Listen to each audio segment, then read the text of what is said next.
Welcome to Center Heist Productions. Please hit the likes and subscribe down below in your right hand corner. Muchly appreciate that. Thank you to my followers and subscribers. If you could share it with your friends and family, that would be great. Also, if you come across the channel, please don't leave without subscribing and hitting the likes. Okay, this video is a little late. I've had family obligations. So family always has to come first in certain scenarios. So things will settle down and we'll be more on schedule. Anyway, this is Wednesday's home opener against the Leafs. 5-2 was the final score. Don't let that score fool you. This game was much closer than the score states. There were two empty netters. So understand that. So it wasn't as negative as the score looks. All right, so let's get to it. This is going to be a very brief video. Uh, First period, one goal apiece. Second period, one goal apiece. And the third period was 3 goals for the Leafs. Stollards gets the win. Montembeault the loss. Right, Morgan Riley got the game winner. All right, let's get to it. 3 stars. William Nylander had a goal and 2 assists for +2. Morgan Riley 1-1 for +2. Uh, McMahon 1 goal for +1. And first period goals. The game opener came from Bobby McMahon. It looked like an innocent play, but it was a play where I believe it was Slab that didn't pick up his man. Anywho, so it ended up as a goal as the third man trailing in, dropped to him, and boom, it was in. Still, even with that one was. I'll give Monty a little bit of the bad coverage. Um, is why that one was scored. Next goal came. We came back and tied this up shorthanded. What a pickoff. Beautiful pickoff by Oliver Kapanen at 5:39. Shorthanded goal. What a snipe. Beautiful. The speed he took off with to break up that passing play. And just sloppy passing by the Leafs. And Kapanen made them pay. And very quick snapshot, wrist shot, or more of a wrister, actually, and he beat Stollards clearly. Beautiful shot, and he's looking good with that line as far as him and Demidov. So it seemed to have some, as we've been saying, some good cohesion together, chemistry. Second period, we had it. We went ahead. Beautiful goal, cleanup goal by Zachary Bolduc, who's looking incredible as well. Brendan Gallagher by far was the best forward in the game. He got the assist. Kirby Doc looked all right. He got an assist. So we were up 2-1, but at 5:40, Kelly Yamrock, or, or whatever you want, got a goal assisted at 5:40. In the second period, assisted by Riley and Lorenz, and that was the end of the second. But that goal there was kind of a boo boo by my buddy Arbor. Kind of misplayed that. It was almost like he was tripping over his own feet, and then he tried to reach out with a stick. But this is a goal that Monty should have had. The amount of opening between his leg was ridiculous. I wasn't impressed with Montembeault in this game personally whatsoever. Mind you, there were defensive lapses. Lane Hudson didn't look like himself.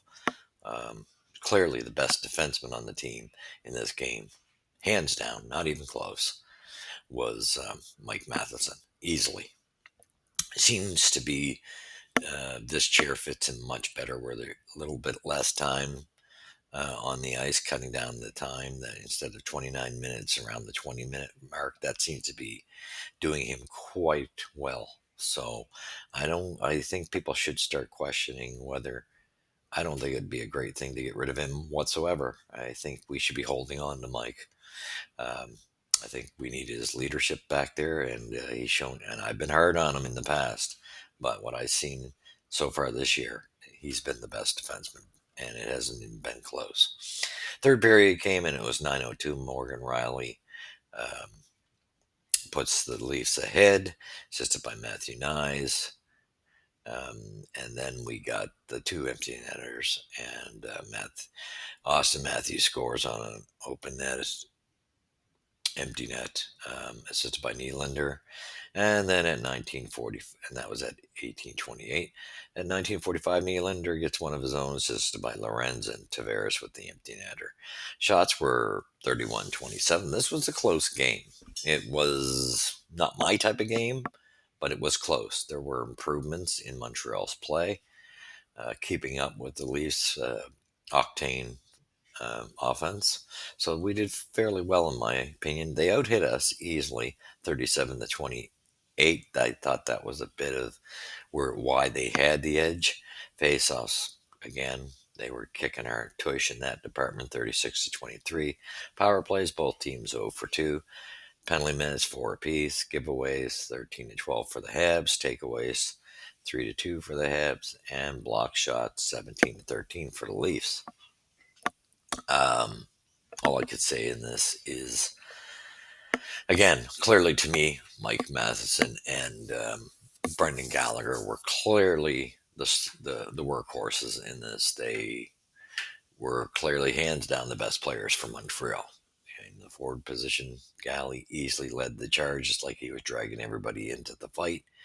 Matheson played wonderfully back in the back end, and in my opinion, he's been, even when we've seen training camp and even now, he's been by far the best defenseman. Noah Dobson is coming along, but he's not quite there yet. Lane Hudson, not. I loved his. I always love watching his puck maneuvers. The way he moves, but he wasn't himself. And I'm starting to wonder if this contract thing is playing on him, because as you'll see the next game, it's the same type of deal. But no worries for Lane; he'll be fine. They just got. I think they got to get this contract behind him. Anyway, so it was a close game. Monty didn't look good to me. That was the area I was. Yes, our defense made some mistakes. Minor. They were getting the puck out better, but Monty to me is. I do not see Monty as part of the future. I am sorry. I will say this now. I think Fowler and Dobish Fowler, however, whichever way that pans out in the end, in the future, will be the two goaltenders. And I think there's too many holes in Monty's game. Yes, he made some nice saves, but some of the goals are very questionable on him. And you can't blame him for the two empty netters. And that's why I say technically the score was really 3-2. I never really can. When you get a couple empty netters, they mean nothing to me. But that's also a classic case of, because Lane Hudson kind of blew it um, at the blue line there, letting the Leafs buy him. So he made a nice play in one of those situations earlier in the game. Um, without a stick, he lost a stick in a play I'm thinking of, and actually played quite well. It was just the follow up by Slavkovsky that didn't work out on that one. Both defensemen had their players. But anyway, that being said, uh, not my style of game. I found it uh, it was equally played. Toronto had the slight edge offensively. There was no doubt in my mind they had the slight edge. We didn't forecheck as hard in this game as we should have. I didn't like the first line's game in this game. I really didn't. I thought the first line was kind of a disappointment, and that's the way I seen it. Nothing spectacular. Good signs as far as we kept it close, 3-2. Couple little errors, that the game could have been a different game. That game could have went either way. But Toronto did have an edge um, in this game. You could see just one step ahead, and they a little more aggressive. So we got to pick up in that. But not a bad. It wasn't a bad game. There were a lot of positives. So anyway, that was game one, and we will be coming back to you with the game two review of the Detroit game, and then we'll be up to pace as we're playing a little bit of catch up due to family. So forgive me for that family thing. Engagements kind of ruling out at the moment, but we will be on pace. Thank you for watching. You've seen it here at Center Heights Productions. Please hit the likes and subscribe and share it. Leave your comments at the end of each video. Keep them pleasant, as we've built an integral channel here, and we don't focus on rumors, uh, clickbait nor any abuse with people commenting with each other. Keep it respectful. Thank you for watching. God bless.